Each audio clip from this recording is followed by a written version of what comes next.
Okay, y'all, we about to get into my famous mac and cheese.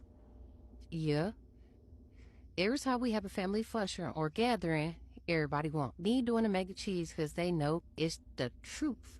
So first, we gonna get the water hot and boiling. You gonna add some butter to it. It don't mind that butter is all toe up, but yeah. Okay, after you add the butter, you add a little bit of salt. You don't gotta add salt, but you can't, or you don't gotta add the butter, but you keep the salt in there so the noodles won't stick. Okay, now since we got the salt and the butter in here, we gonna pour our noodles in there, the elbow noodles. Okay, we're pouring the noodles.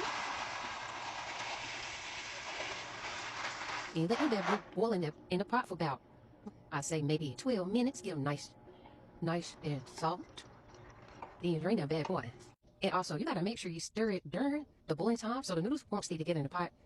Because if you don't stir it and they stay together, it's gonna be a mess. So yeah, make sure you stir the noodles while they're boiling, occasionally. Okay, y'all. Now the noodles, you can see the noodles are done. You don't want them to be too done. They should be looking about like that. Now that those are done, you gotta drain the water off. Okay, and I don't have a strainer, so I have to do it the old hood way. But yeah, drain the water off. And then that's when you add your seasonings, your cheese, and your milk and stuff like that. I done strained the noodles and everything. It's time to add your heavy whipping cream, your milk, and your cheeses, and your butters. Well, not butter, but butter. Okay, first we're gonna have the mozzarella cheese. And then I also have some triple cheddar cheese and some mild cheddar cheese. I usually do the sharp on the top, but the food line was out of sharp cheddar cheese, so I'm going with the mild. Now I got my cheese in there, and I almost forgot the sour cream, but you gotta put your sour cream in there so it's already looking good. That's without the seasonings. Okay, I just added the sour cream in, and now that everything is in there, now that the cheese and sour cream is in there, it's time to add our seasonings. Okay, now for my seasonings, I'm gonna go in with the Badia Complete. Got some of that. Next, we're gonna have the ranch seasoning. Gonna use that.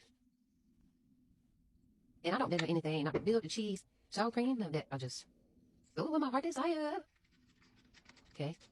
And sometimes, after the first time I season mac and cheese, I go in the second time and season again. Oh, dang, I forgot to tell y'all. The garlic powder. Gotta have the garlic powder and the onion powder. I don't think I told y'all.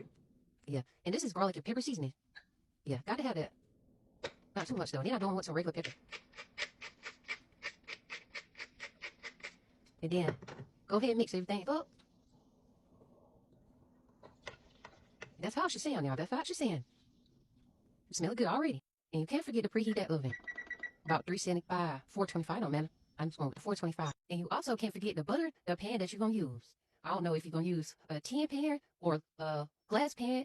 Just oil it or butter it. Put that butter in there. Now that everything is in the macaroni and cheese, it's time to transfer it over to the aluminum pan. And instead of just spreading the stick of butter over the pan, I just threw in a couple of cut up pieces of butter. Y'all, I just realized I'm not going to have enough for the mild shredded cheese, so I'm going to have to go in with some mozzarella. Okay, and last but not least, we have the paprika seasoning. You're going to sprinkle that over the top. Not too much. Just to make it pretty before you put that bad boy in the oven. Okay. Now we put her in the oven. Okay, after it been on 375 for about 10 minutes, I came up and I brought it down to 175. And that's going to be on for about 10 more minutes as well, and then she should be ready to go. Okay, so now that it's been in there for about 10 minutes on 175, I'm about to pull it out and get it ready to go to the family function. All right, I got it out. Now, this is how it looks. All right, now we're ready to go.